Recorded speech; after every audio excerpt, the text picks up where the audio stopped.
आज हम पढ़ेंगे experimental verification of Werner's theory, Werner सिद्धांत के प्रायोगिक प्रमाण।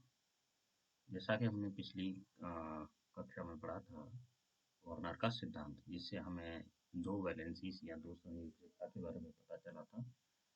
पहला प्राइमरी वैलेंसी, दूसरा सेकेंडरी वैलेंसी। जैसा कि पहले बताया था हमने कि प्राइमरी जो वैलेंसी है वो आयनाइजेबल है और सेकेंडरी वैलेंसी नॉन आयनाइजेबल है। और ये जो नॉन आयनाइजेबल है ये कोऑर्डिनेशन स्फीयर में या इनियर स्फीयर में है और ये आउटर स्फीयर में। और वर्नर ने कुछ यौगिका का निर्माण किया गया था और उन्हें कोऑर्डिनेट कंपाउंड्स कहा, और जो हमें पता चला कि उन्हें डिसोशिएट करने पर कितने आयनों में वह विभक्त होता है, अर्थात जलीय विलयन अगर बनाया जाए तो कितने आयनों में वह विभक्त होता है।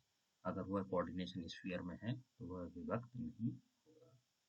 तो इसी वर्नर की थ्योरी, यानी कि वर्नर के द्वारा बनाए गए यौगिक हैं, या फिर कहें वर्नर थ्योरी का प्रायोगिक प्रमाण क्या है। तो इसके लिए प्रायोगिक प्रमाण के लिए सबसे प्रथम है आपका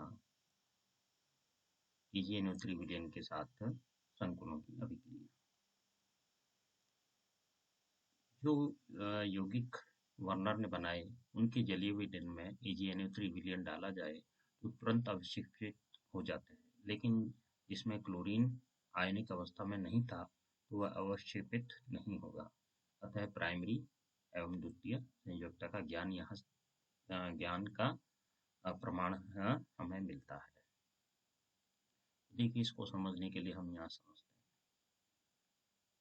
हैं कि ये जो कॉम्प्लेक्स है ये डिसोसिएट हुआ है क्लोरीन और इस कोबाल्टामीन कॉम्प्लेक्स में। इसमें 3 क्लोरीन के आयनों का निर्माण है, इसमें 2 क्लोरीन के आयनों का निर्माण है, इसमें 1 क्लोरीन के, और इसमें कोई भी नहीं है।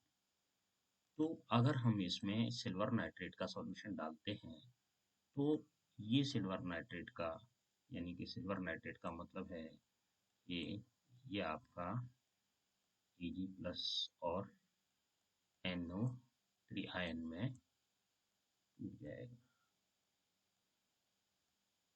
और यहाँ अगर ये क्लोराइड आयन है तो ये प्राइमरी वैलेंसी से बंधा हुआ है, तो ये Cl माइनस यानी क्लोराइड आयन का निर्माण करेगा और यहाँ से AgCl का वाइट पीपीटी अवक्षेपित हो जाएगा। तो ये दिखाता है कि यहाँ जो क्लोरीन बंधा हुआ है वो फ्री आयनाइजेबल है और प्राइमरी वैलेंसी का है। तो ये जो सिद्धांत वर्नर ने कहा था कि प्राइमरी वैलेंसी होती है, ये यहाँ इस बात का प्रमाण देता है। अब जैसे माना कि क्लोरीन फ्री नहीं है, तो यहाँ हम देखेंगे कि जो कुछ भी है वो सारा का सारा कोऑर्डिनेशन स्फीयर में है। तो जब हम इसका जलीय विलयन बनाएंगे तो कोई भी हमें फ्री क्लोरीन यहाँ नहीं मिलेगा। अतः जब क्लोराइड आयन नहीं होगा फ्री स्टेट में या आयनाइजेबल स्टेट में, तो सिल्वर क्लोराइड का निर्माण नहीं होगा और पीपीटी नहीं बनेगा, प्रेसिपिटेट नहीं बनेगा। तो ये इस बात का प्रमाण है कि प्राइमरी वैलेंसी का एग्जिस्टेंस होता है।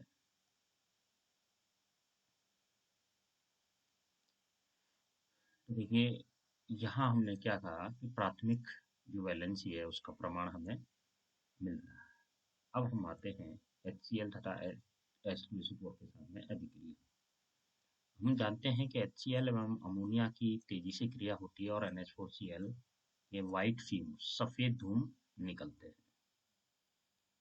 और अगर ये अमोनिया इस क्लोरीन से क्रिया नहीं कर पाएगा तो ये NH4Cl अमोनियम क्लोराइड नहीं बन पाएगा। तो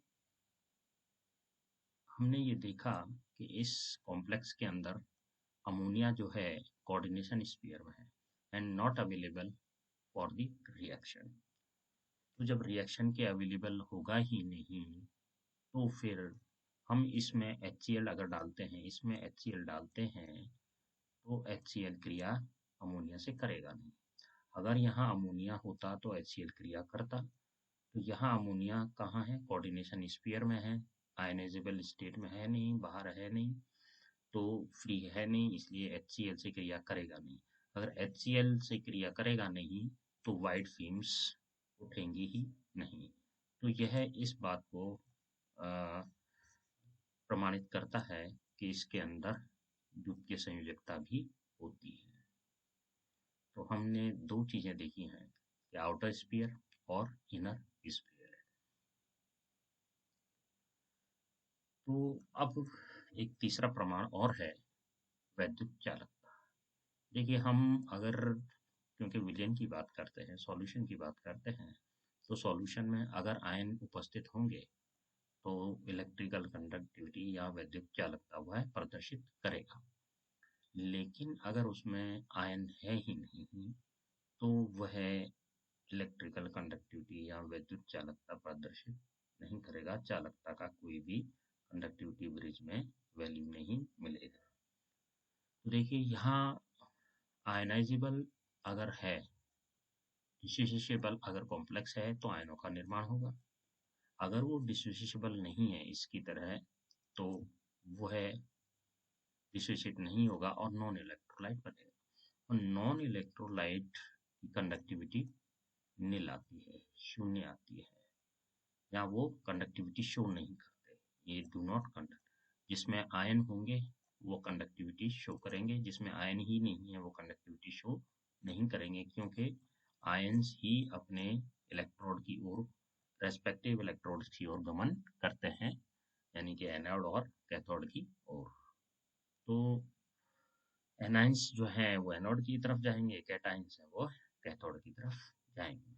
लेकिन जब एनाइंस और कैटाइंस है ही नहीं उस विलयन में तो गमन होगा ही नहीं, चालकता प्रदर्शित होगी ही नहीं।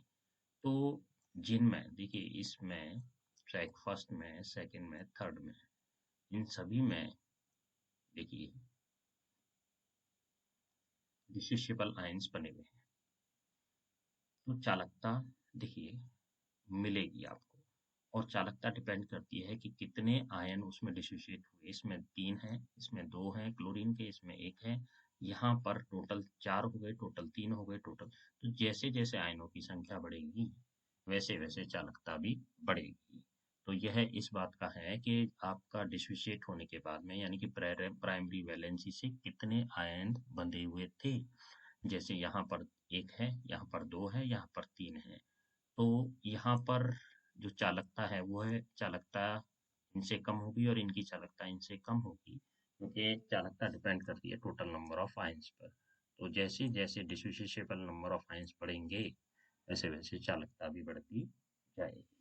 तो देखिए ये तीसरा प्रमाण है कि वर्नर्स की थ्योरी के बारे में, जो हमें ये बताता है कि वर्नर्स का जो कंसेप्ट है वह प्रमाणित है। अर्थात कोऑर्डिनेशन कंपाउंड्स में दो तरह की वैलेंसी पाई जाती है, प्राइमरी वैलेंसी और सेकेंडरी वैलेंसी।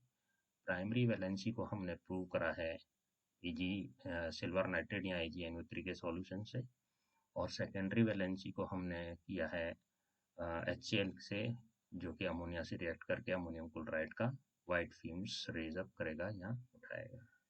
और फिर आयनों का निर्माण किया है हमने इलेक्ट्रिकल कंडक्टिविटी कि जैसे जैसे आयनित भाग बढ़ेगा, यानी कि आयनाइज्ड पार्ट बढ़ेगा, आयनाइज्ड पार्ट का मतलब है नंबर ऑफ आयन्स बढ़ेंगे, वैसे वैसे कंडक्टिविटी बढ़ती जाएगी।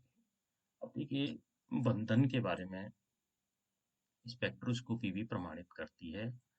जैसे एक्सरे स्टडीज हैं, NMR स्टडीज हैं, इनके लैटिस स्ट्रक्चर, इनके बॉन्डिंग, इनके स्टीरियो आइसोमेरिज्म, सभी प्रकार के बारे में इनसे अध्ययन किया जाता है। और भी कई प्रकार की स्पेक्ट्रोस्कोपीज हैं जो बॉन्डिंग और स्ट्रक्चर यानी कि ज्योमेट्री के बारे में बताती है। तो इन सब की स्टडी से हमें ये पता चलता है कि वर्नर ने जो सिद्धांत दिया वह सही सिद्धांत था, और ये इन बातों से प्रमाणित होता है। तो वर्नर का एक्सपेरिमेंटल जो वेरिफिकेशन है वह सिद्ध होता है। तो यहीं इस टॉपिक को हम समाप्त करेंगे, और अगले लेक्चर में इसके आगे का भाग अध्ययन हम करेंगे। तो ये था आज वर्नर एवं experimental verification of Werner's theory. Thank you.